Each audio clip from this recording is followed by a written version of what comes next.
ઉદ્યોગમાં મંદી આવતા રત્ન કલાકારો મુશ્કેલીમાં મુકાયા છે। કામ ધંધો ન ચાલતા ઘર ચલાવવામાં પણ તેમને ખૂબ મુશ્કેલી પડી રહી છે।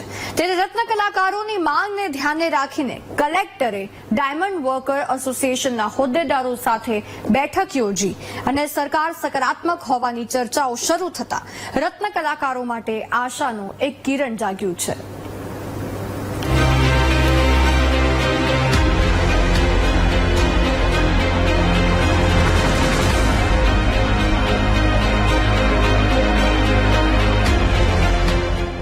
હીરા ઉદ્યોગમાં આવેલી મંદીએ કેટલાય રત્ન કલાકારોને રસ્તા પર લાવી દીધા। સુરતમાં મજાની જિંદગી જીવતા રત્ન કલાકારોને હાલ તો ખાવાના પણ ફાફા પડી રહ્યા છે।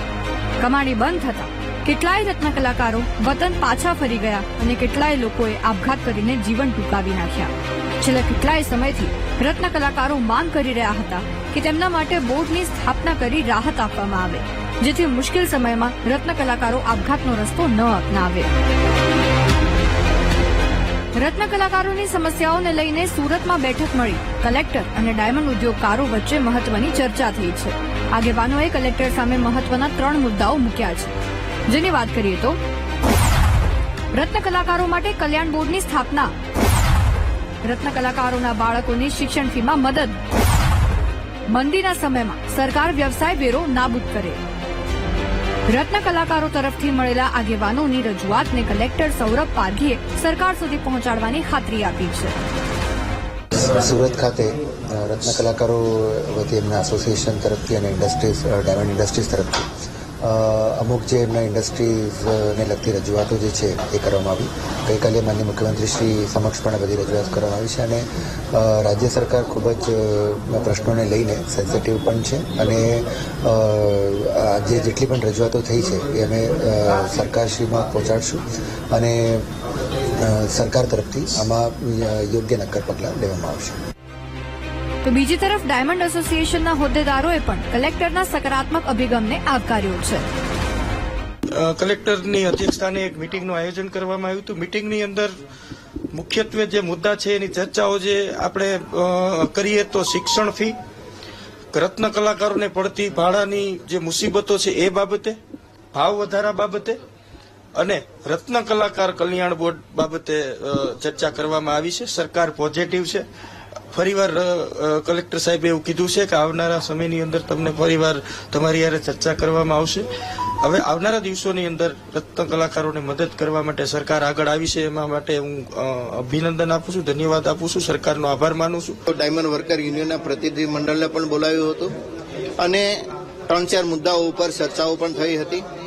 આ મુદ્દાઓની અંદર ખાસ કરીને રત્ન કલાકાર માટે કલ્યાણ બોર્ડની રત્ન કલાકાર કલ્યાણ બોર્ડની રચના કરવામાં આવે, સાથે બાળકોની શૈક્ષણિક ફી જે ઘણા સમયથી બાળકોની શૈક્ષણિક ફી બાકી હોય એને પરિપૂર્ણ ભરપાઈ સરકાર દ્વારા કરવામાં આવે, સાથે વ્યવસાય વેરોને પણ મંદીના માહોલના સમયે તાત્કાલિક અસરથી નાબૂદ કરવામાં આવે। ચર્ચાને અંતે હવે કલેક્ટરશ્રી ઇન્ડસ્ટ્રીના આગેવાનોને, અલગ અલગ એસોસિએશનના પ્રતિનિધિ મંડળને બોલાવીને આની અંદર કઈ રીતના આગળ વધી શકાય આ બાબતેની ચર્ચા વિચારણા થઈ હતી અને સાથે સાથે ડાયમંડ વર્કર યુનિયનની જે લેબર પ્રાઇસ ફિક્સ કરવાની જે વાત હતી એની પણ ઊંડાણમાં પૂર્વક ચર્ચા કરવામાં આવી છે અને ચર્ચાના અંતે હવે કલેક્ટરશ્રી ઇન્ડસ્ટ્રીના આગેવાનોને સાથે બોલાવીને મળીને આની અંદર કઈ રીતના આગળ વધી શકાય એ ચર્ચા વિચારણા કરી અને રાજ્ય સરકારને એક રિપોર્ટ સુપ્રત કરશે અને રાજ્ય સરકાર આની ઉપર તાત્કાલિક એક્શન લેશે અને રત્ન કલાકારોને મદદ થવા માટે રાજ્ય સરકાર પ્રયત્ન કરશે એવું અત્યારે લાગી રહ્યું છે। મહત્વનું છે કે છેલ્લા કેટલાક દિવસોથી રત્ન કલાકારોના આપઘાતના કિસ્સાઓમાં વધારો થયો છે, જેને ધ્યાને રાખી સરકાર પણ રત્ન કલાકારોની ચિંતા માટે વિચારણા કરી રહી હોય તેવું લાગી રહ્યું છે।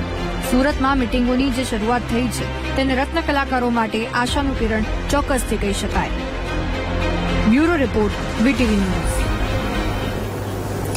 રત્ન કલાકારો માટે ખૂબ સારા સમાચાર છે। હીરા ઉદ્યોગમાં જે રીતના સતત ઘણા વર્ષોથી મંદી ચાલી રહી છે અને રત્ન કલાકારોના આપઘાતના બનાવો પણ ખૂબ વધી રહ્યા છે, આ મામલે સતત અવાજ ઉઠાવવામાં આવી રહ્યો છે।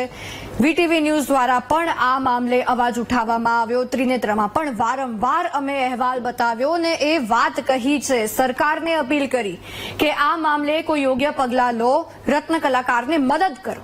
અને હવે સરકાર આ મામલે સકારાત્મક જોવા મળી રહી છે. જી હા, વીટીવી ન્યૂઝના અહેવાલની ઇમ્પેક્ટ પડી છે અને સરકાર દ્વારા સકારાત્મકતાથી પગલાં લેવાની બાહેધરી આપવામાં આવી છે, કારણ કે કલેક્ટરે ડાયમંડ વર્કર એસોસિએશનના હોદ્દેદારો સાથે આ મામલે બેઠક કરી છે. જે રીતના સતત રત્ન કલાકારો આપઘાત કરવા તરફ આગળ વધી રહ્યા છે, આખા પરિવારો એમના બરબાદ થઈ રહ્યા છે, પૈસે ટકે તેઓ ખૂબ હેરાન છે, આગળ શું કરવું તેમને કોઈ માર્ગ જ નથી દેખાતો, એમના બાળકોની ફીસ કેટલાય મહિનાઓની ભરવાની બાકી હશે, એટલી ખરાબ પરિસ્થિતિમાંથી તેઓ અત્યારે પસાર થઈ રહ્યા છે. આ માટે હવે સરકાર તેમની જે માંગો છે કે કલ્યાણ બોર્ડની રચના કરવી, જે એમના બાળકો છે એમની ફીઝને લઈને યોગ્ય નિર્ણય લેવો, એ તમામ જે બધી માંગો છે એને લઈને અને જે વ્યવસાય વેરો છે એમાંથી પણ મુક્તિ અપાવી, આ બધી માંગ પર સરકાર ચર્ચા કરશે, એક મોટો નિર્ણય લેશે. કલેક્ટર સાથેની બેઠક પોઝિટિવ રહી છે અને બાહેધરી આપી છે કે આ મામલે હવે વધુ મંથન થશે સરકાર સાથે અને આગામી સમયમાં રત્ન કલાકારો માટે એક આશાનું કિરણ એ જાગ્યું છે કે કોઈ પોઝિટિવ નિર્ણય સરકાર દ્વારા લેવામાં આવી શકે. ત્યારે વધુ એક વાર રત્ન કલાકારોને અપીલ છે કે થોડીક રાહ જોઈ લો. સમય હંમેશા બદલાતો રહે છે, સારો સમય પણ હંમેશા પરમનન્ટ નથી અને ખરાબ સમય પણ નહીં. ખરાબ સમય આવ્યો છે, એ પણ પસાર થઈ જશે. ધીરજ રાખો, ખરાબ નહીં થાય.